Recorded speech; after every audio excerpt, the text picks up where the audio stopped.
Retour au débat de France 24, c'est la deuxième partie donc, avec les révélations cette semaine qui concernent plusieurs organisations non gouvernementales, en l'occurrence Oxfam, Médecins sans frontières, et une troisième organisation qui donc à son tour, International Rescue Committee, basée à New York, qui reconnaît avoir elle aussi à déplorer 3 cas d'abus sexuels en République démocratique du Congo. Y a-t-il une fatalité? Va-t-on vers d'autres révélations de ce type? On en parle avec à mes côtés Delphine Bauer, journaliste indépendante, membre du collectif YouPress, et je rappelle donc que vous avez participé à cette grande enquête Impunité zéro, violence sexuelle en temps de guerre. L'enquête s'est publiée chez Autrement l'année dernière et vous avez notamment collaboré à la partie qui concerne plus précisément l'Organisation des Nations Unies. Également avec nous Ronny Broman, cofondateur et ancien président. Pas cofondateur. Vous n'êtes pas cofondateur de Médecins sans frontières, on non. vous attribue pourtant souvent cette qualité. En tout cas, vous en avez été le président. Vous êtes aussi auteur de Guerre humanitaire, mensonges et intox. C'est paru en janvier de cette année. Ça oui. Et vous êtes directeur d'études au CRASH, c'est le Centre de réflexion sur l'action et les savoirs humanitaires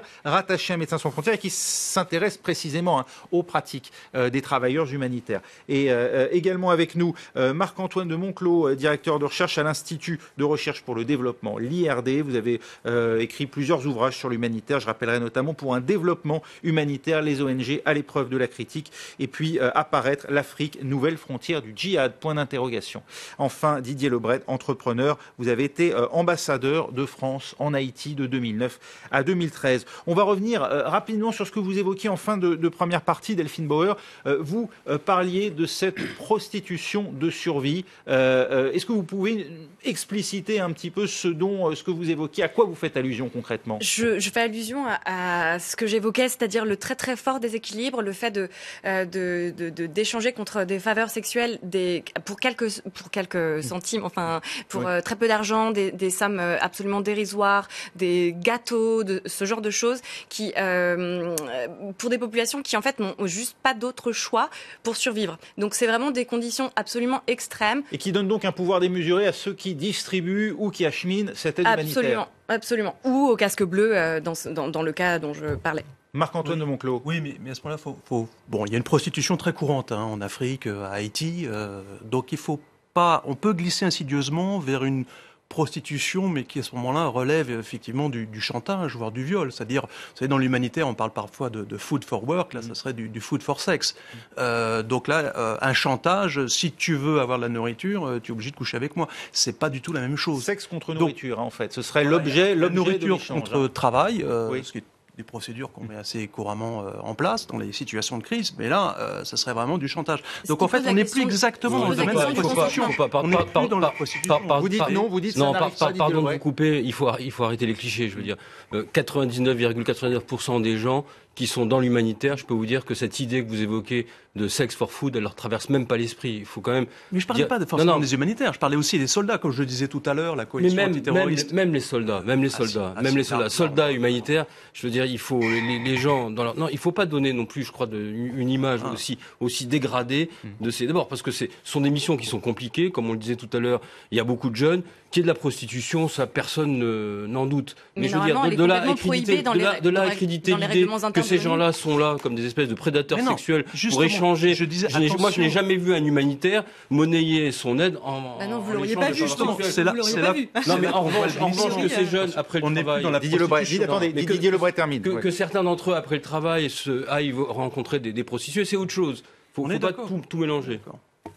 Ronny Broman. Je rappelle qu'en 2002, il y a eu un grand scandale qui a éclaté, d'ailleurs à la suite d'enquêtes des Nations Unies et d'ONG britanniques, concernant justement l'échange de faveurs sexuelles contre des biens dits humanitaires. Ce scandale concernait principalement des casques bleus. Je suis désolé, dit Lebret, mais c'est une réalité. Et d'ailleurs, c'est une réalité sociologique. Il ne faut pas l'avoir. Quelques 2000 allégations de crimes sexuels à travers le monde en 12 ans concernant les casques bleus. Est-ce qu'on se trompe? Oui, mais enfin, ça n'est pas grand-chose. En 12 ans, on parle de centaines de situations.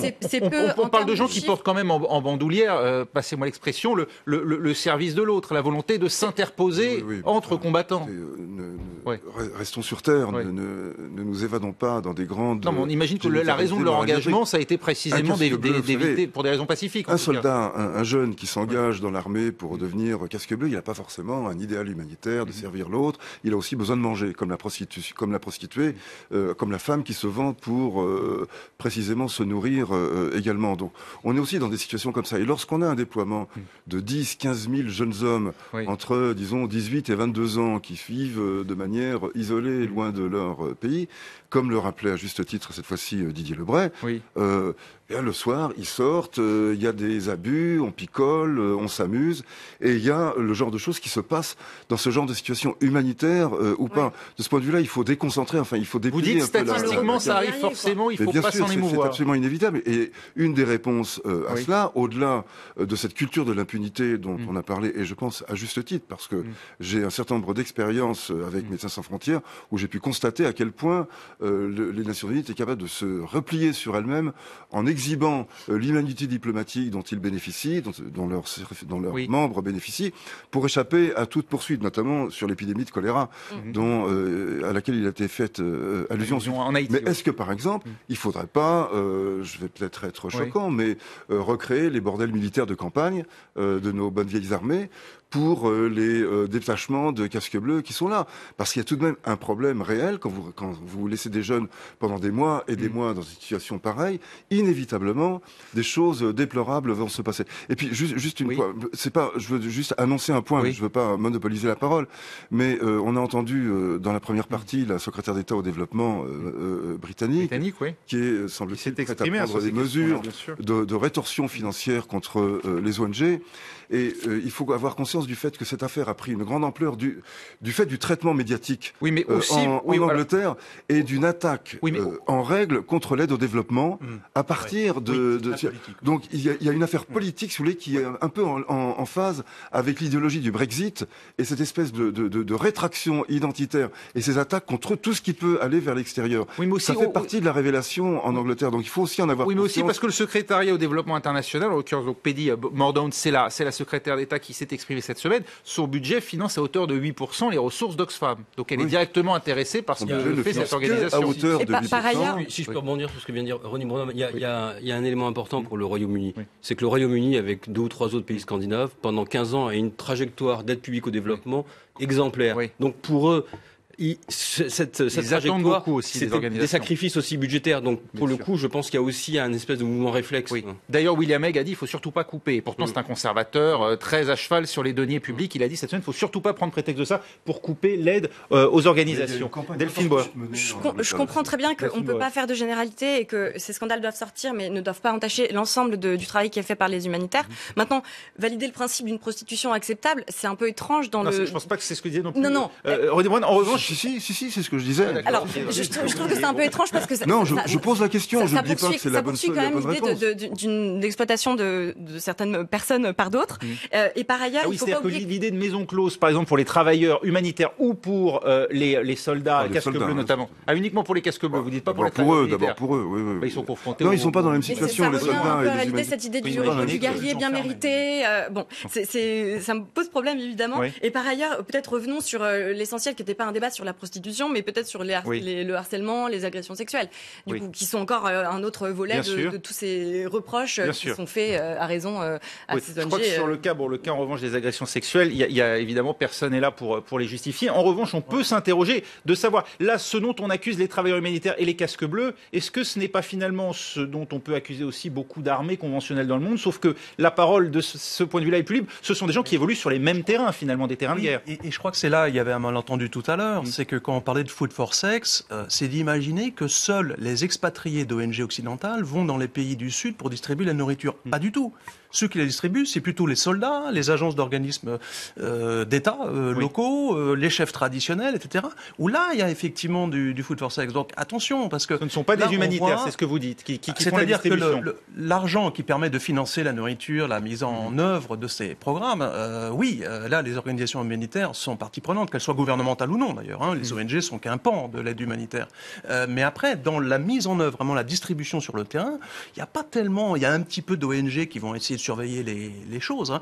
Mais concrètement, c'est fait par le personnel des armées, déployés sur place, les agences d'État locales, etc. Donc c'est là qu'il y a... aussi des amalgames à éviter. Cette semaine, une femme qui a révélé qu'elle avait été droguée et violée par un confrère lorsqu'elle travaillait pour un programme de l'ONU au Soudan du Sud en 2015. Son nom, Megan Nobert, puisqu'elle s'est exprimée sur l'antenne de la BBC, je pense qu'on peut la citer. Elle affirme que les abus sexuels sont une pratique courante dans le milieu humanitaire.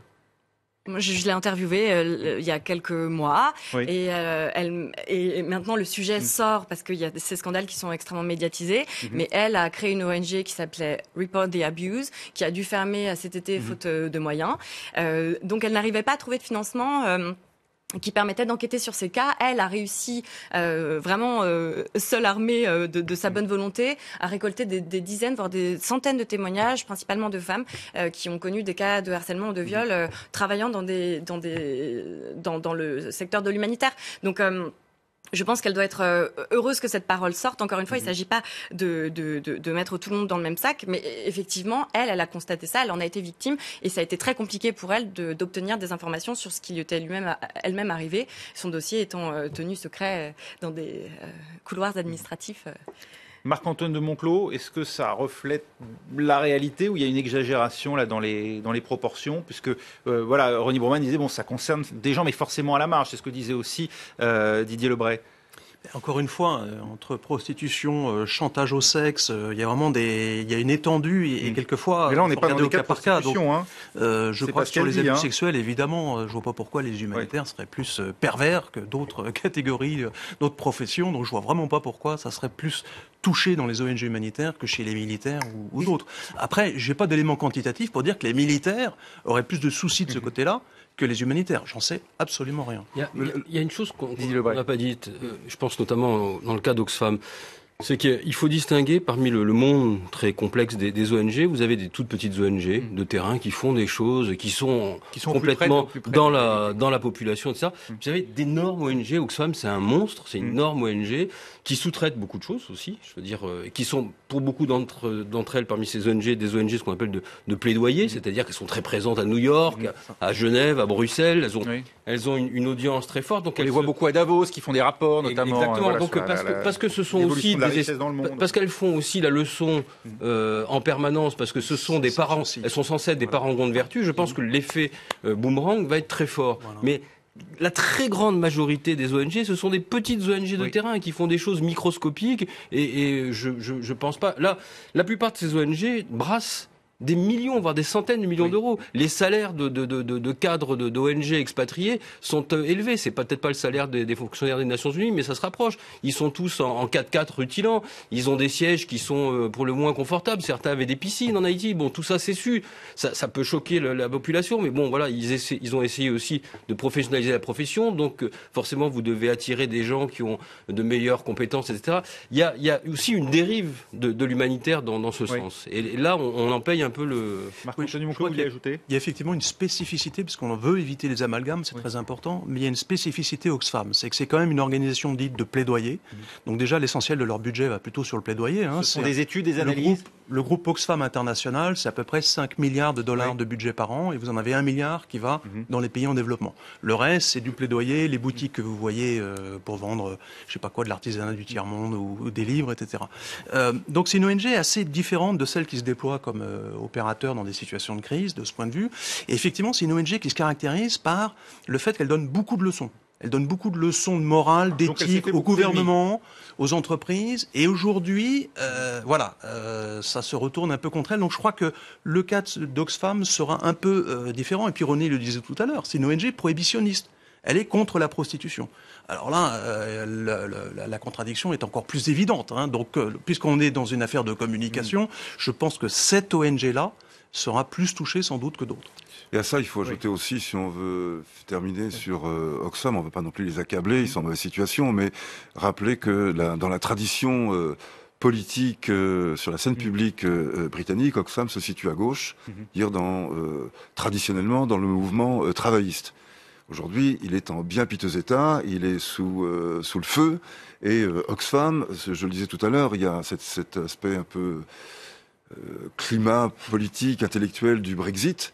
Oxfam paye ça aussi, c'est-à-dire que un certain nombre de choses qui sont en effet inacceptables. Dans la presse britannique, certains pourraient avoir intérêt aujourd'hui à déstabiliser Oxfam. Je n'ai aucun doute là-dessus. Ah oui, c'est une réalité, réalité politique presque démontrable. Depuis très longtemps, il n'est pas nouveau, et il explose maintenant à un moment où l'aide au développement est justement un peu sur la sellette en Grande-Bretagne. C'est pas sur anodin. La question de la taille quand même que vous avez évoquée, ces mastodontes de l'aide au développement. Alors, Médecins sans frontières est devenu une très très grosse entreprise, Ronnie Broman. Est-ce que c'est vrai, là aussi, on a des cadres supérieurs très bien payés, qui vivent confortablement, qui ne connaissent pas forcément la réalité du terrain et donc qui peuvent ignorer ce type de cas lorsqu'ils se produisent? Je peux apparaître comme faisant un plaidoyer pro domo, mais non, je suis obligé de dire non. Les cadres de Médecins sans frontières sont des gens qui viennent des opérations, qui en retournent, qui vont souvent sur le terrain. Notre président est un médecin qui a passé 15 ans sur le terrain, notre directeur général également.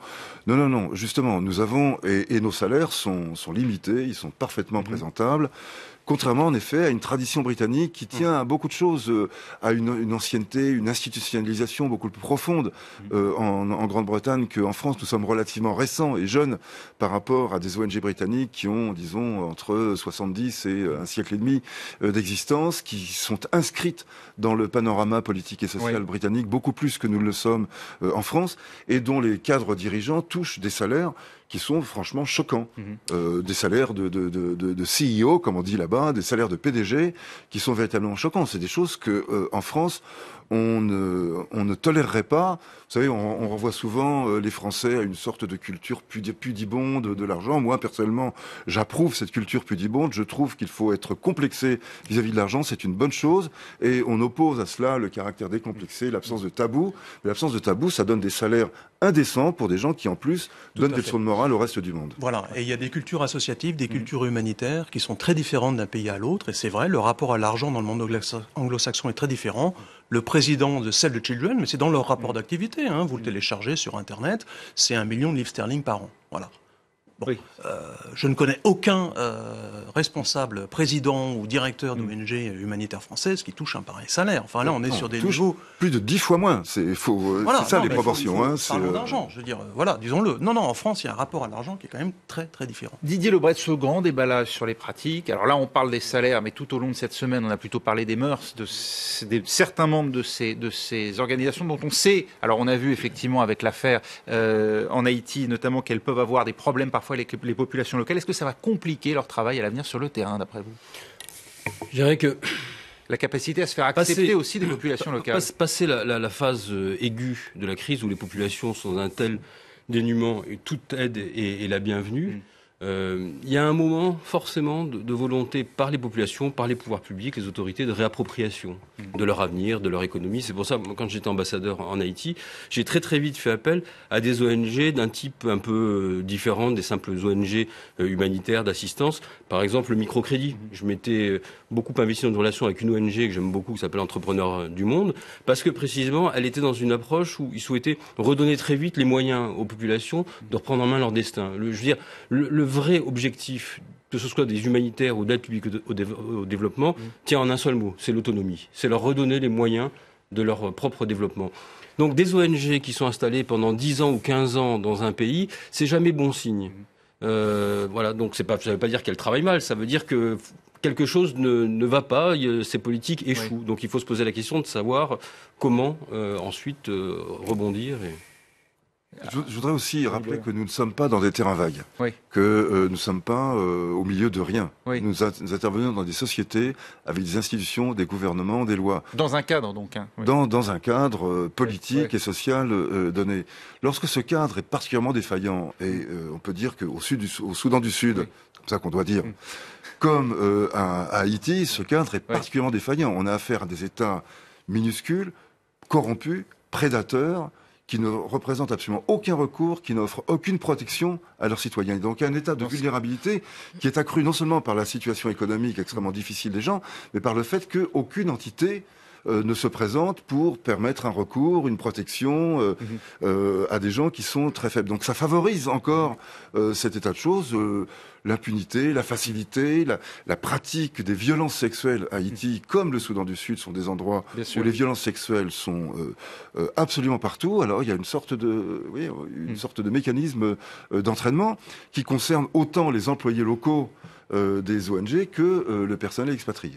Delphine Bauer, les casques bleus, aujourd'hui, leur mission est en question dans un certain nombre de pays suite justement à des affaires ou des scandales. C'est le cas en RDC, c'est le cas en Centrafrique. Est-ce que vous avez senti, vous, au long de votre enquête, que les choses se compliquaient désormais pour les missions de la paix des Nations Unies ? C'est difficile de répondre par l'affirmative. Il faut laisser sa chance à Antonio Guterres, le nouveau secrétaire général. Mais tous les secrétaires généraux auparavant ont fait des déclarations fortes en faveur d'une tolérance zéro concernant les agressions sexuelles. Il y a vraiment une prise de conscience aujourd'hui de la nécessité de rétablir... Je pense que c'est très compliqué. Il y a un discours de façade qui est évidemment un discours très fort à l'encontre de ces abus. Et dans la réalité, il y a certainement un manque de moyens parce que c'est très compliqué de vérifier le profil individuellement de tout soldat qui est enrôlé. Très compliqué de veiller à ce que quelqu'un qui soit impliqué ne reparte pas dans une autre mission. Les formations contre les abus, contre les SEA dont je parlais tout à l'heure, n'est pas forcément réalisée de façon systématique. Donc il y a un manque de moyens et au cas par cas, dans certaines affaires, probablement un manque de volonté politique. Mais maintenant, évidemment qu'officiellement, l'ONU n'a aucun intérêt à ne pas avoir ce discours et à ne pas souhaiter des soldats qui soient exemplaires. Et en même temps, les foyers se multiplient à travers le monde. Difficile donc d'arriver à joindre les deux objectifs. On va devoir s'arrêter là, malheureusement, Marc-Antoine de Monclos. Le temps nous manque. Mais merci beaucoup d'avoir participé à ce débat. Merci également à vous, Delphine Bauer, à Ronnie Broman et à Didier Lebret d'avoir bien voulu débattre. L'actualité continue tout de suite avec un œil sur les médias.